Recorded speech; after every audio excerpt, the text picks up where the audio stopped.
مساء الفل. عارفين انتوا جوع اخر الليل اللي بيسيطر على الانسان فجأة كده، وتحس ان انتي عايزة تاكلي حاجة مش عارفاها، حاجة تشهي وفي نفس الوقت ما تاخدش وقت طويل، ومش عايزين بقى ولا لحمة ولا فراخ ولا حاجة مكلفة. هي صينية البطاطس دي من الاخر اكلتها بعيش. مرة كانت تحفة، بتعمليها مع رز، بس بالليل من الاخر هناكلها بعيش. حاجة خطيرة بجد، هتاكلوا صوابعكم وراها. طبعا الفكرة كلها ان انتي بتعملي، بس ما تعمليش كمية كبيرة لان الحاجات طعمها بيغير لما بتستنى. فانا عملت بس بطاطستين، الكميه اللي انتوا شفتوها دي هي بطاطستين مش اكتر. فهنجيبي بطاطس بقى ونقشرها كويس قوي ونغسلها وبعدين نقطعها. البطاطس ما ينفعش تبقى متقطعه رفيعه قوي لانها بتتهري جامد، عشان حصل معايا الموضوع ده قبل كده، لما بتقطعيها رفيعه قوي بتتهري منك. ولما بتقطعيها ان هي تبقى تخينه قوي برضو ما بتاخدش، يعني بتحسي ان هي بتاخد وقت جامد قوي في السوا. فاحنا بنقطعها كويس، يعني اول واحده انا عملتها دي ما كانتش مظبوطه، بنقطع بقى كله نفس الحجم، تكون البطاطسيه شويه ماسكه نفسها. بنقطعها حلقات كده بالطريقه اللي تريحك، بس الحلقات بتبقى احسن من الصوابع في الوصفه دي. فهنقطعها كده قد بعضها، وبعدين هنغسلها بقى كويس قوي، نشيل منها النشا والحاجات اللي بتبقى فيها دي. وبعد كده برضو هنقطع بصله، طبعا انتوا قطعوا البصله بالطريقه اللي تريحكم. انا حاليا يعني بقيت استسهل التقطيع اللي هو على يعني بنقطعها بايدينا كده، بس لو انتوا هتعملوا كميه الكبه الصراحه بتنجز في الموضوع ده، بس اهم حاجه ما تنعموهاش قوي، عشان هتبقى دبلانه كده في صينيه البطاطس، فبتبقى حلوه. غير لما تبقى هي مش باينه خالص، يعني تدي طعم وتبقى دبلانه زي ما بنعملها في كباب الحله كده، بتبقى احسن من ان انتي تفرميها خالص او تخليها مبشوره او مش باينه. فتقدروا تقطعوها يعني بالطريقه اللي انتوا تحبوها، بس عايزين البصل يبقى قطع كده باينه فيها. هي بصلايه واحده بتبقى متوسطه مع البطاطستين كده تمام قوي وفل، يعني مش تحتاجوا اكتر من كده. خلصنا بقى البصله نحطها على جنب، انتوا ممكن تستخدموا اي نوع بصل انتوا بترتاحوا له، يعني مش لازم نوع معين. بعدين برضو بنقطع فلفلايه، واخدين بالكم يا جماعه ان اي حاجه انا بعملها دلوقتي تلاقي فيها بصل وفلفل بصل وفلفل.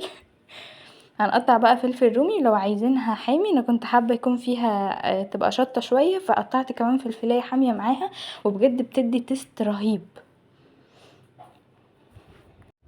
هنقطعها برضو ونحطها على جنب كده، وكده يبقى البصل والفلفل جاهزين معانا ان احنا نستخدمهم على طول. هنغسل بقى البطاطس كويس قوي، انا بستسهل الطبق بتاع الرز ده بصراحه، لان انتي بتعرفي تغسلي فيه وبعد كده تصفيها بكل سهوله. بجد لو عروسه جديده لازم تجيبه، هينقذك في حاجات كتيره قوي، احسن ما تفضلي بقى تصفي الرز ويقع منك ويتبهدل والحاجات دي. هنجيب صينيه بقى، اي صينيه انتي مرتاحه لها. بس اهم حاجه، عشان انا كنت عايزه اعمله على البايركس، بس البايركس سمعت ان هو بيتحطش على النار، فعشان كده جبت صينيه الجرانيت دي. هنحط اول حاجه البصل، وبعدين هنحط معلقه من الثوم المفروم. بنحط معلقة بسيطة بس تدينا تست كده في الطعم مش اكتر. وبعدين بنحط ملح وفلفل اسود، وهنحط كزبرة ناشفة برضو، هنحط بابريكا. وهنحط مرقة دجاج، لو انت عندك مكعب مرقة حطيه، لو ما عندكيش انا كان عندي البودر ده فحطيت شوية. يعني بنحط مثلا معلقة صغيرة من كل حاجة، بس الملح انت بتحطي شوية وبعد كده بتشوفي اذا كان مظبوط ولا محتاجة ان انت تزودي تاني. دي كده كل البهارات، مش هنستخدم اكتر من كده. لو المكعب هنحطه بنحطه، بس بنفرفته كده شوية وبعد كده بتحطيه. اهم حاجة بقى ان انتي تدعكي البصل ده كله في بعضه بالتوابل. طبعا لو عايزين تزودوا شطة تمام، لو انتوا مش حاطين فلفل حامي ممكن تزودوا شطة. بندعك بقى الاول البهارات بالبصل ده، لان ده بيعمل ريحة حلوة جدا وهي بتستوي، وبتحسي بقى ان انتي الصوص اللي مع البطاطس اصلا نفسه بيتاكل.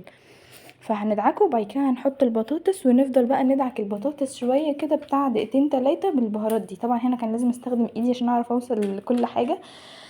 فبتدعكي كده كل بطاطسايه في البصل والبهارات اللي احنا حطيناها، عشان بتاخد من طعمه كده، بتبقى طعمها حلو قوي. بعد كده هنزود بقى الفلفل اللي احنا قطعناه، وهنقلب برضو كله في بعضه كده، ونحط بقى معاه عصير طماطم. هنا كان العصير بس عندي متجمد، صلصة طماطم يعني، بس العصير اللي انتي تضربي طماطم، ومعاها هنحط معلقة كبيرة من الصلصة الجاهزة اللي هي المعلبة. وبرضو هنزود معلقة كده من السمنة، مش لازم معلقة كبيرة، معلقة صغيرة عادي، وحبة كده من الزيت. هننزل بشوية زيت ونقلب كله في بعضه، وبعد كده نحطها على النار. الصينية دي بتتسوى عادي على البوتاجاز، وبعد كده بندخلها الفرن تاخد وش بس مش اكتر.